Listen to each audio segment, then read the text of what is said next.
श्रीराम जय राम जय जय राम, श्रीराम जय राम जय जय राम. भगवान प्रभू रामचंद्राच्या 6 गुणवर्यांचं अर्थात गुणांचं चिंतन आपण करत आहोत. श्री नावाचा गुण, श्री याचा अर्थ संपत्ती.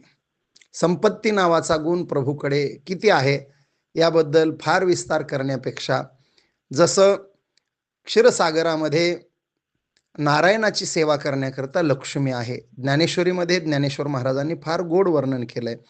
मग सर्व भावे करुणी सेवा, अभिमानू सांडुनी पांडवा, ते पाय धुवावयाची या दैवा पात्र झाली. तसा एक अभंग सुद्धा आहे, पाय लक्ष्मीच्या हाती, तिसी यावे काकुळती. भगवंताची सेवा करणारी लक्ष्मी, नारायण रूपामध्ये भगवान जेव्हा असतात तेव्हा ती लक्ष्मी असते, आणि तेच नारायण जेव्हा प्रभू रामचंद्राच्या रूपामध्ये येतात तेव्हा ती सीता असते. सीता म्हणजे श्री, आणि ती श्री प्रभू रामचंद्रांच्या सदैव समवेत आहे. पतिव्रता जगामध्ये जर शोधायचे असेल तर सगळ्यात मोठं उदाहरण सीतेचंच आपल्याला द्यावं लागेल. दशरथाची सून, जनकाची लेक आणि जगाच्या मालकाची पत्नी असताना 14 वर्षे अणवानी पायानं प्रभूच्या मागे चालली, सुखाची कधी आठवण काढली नाही आणि दुःखाची कधी तक्रार केली नाही, अशी श्री ज्या प्रभू रामचंद्रांच्या जीवनामध्ये आहे, त्या प्रभू रामचंद्राच्या गुणवर्यांचं चिंतन आपण किती करावं.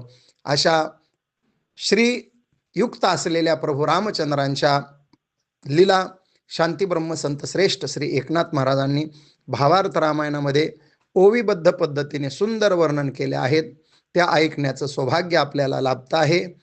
रामभक्त महारुद्र राघोजी मुंडे यांच्या सुमधुर आणि रसाळवाणीतून पुन्हा पुन्हा हा श्रवणाचा योग आपल्या सर्वांना येवो, हीच प्रभू रामचंद्रांच्या चरणी प्रार्थना.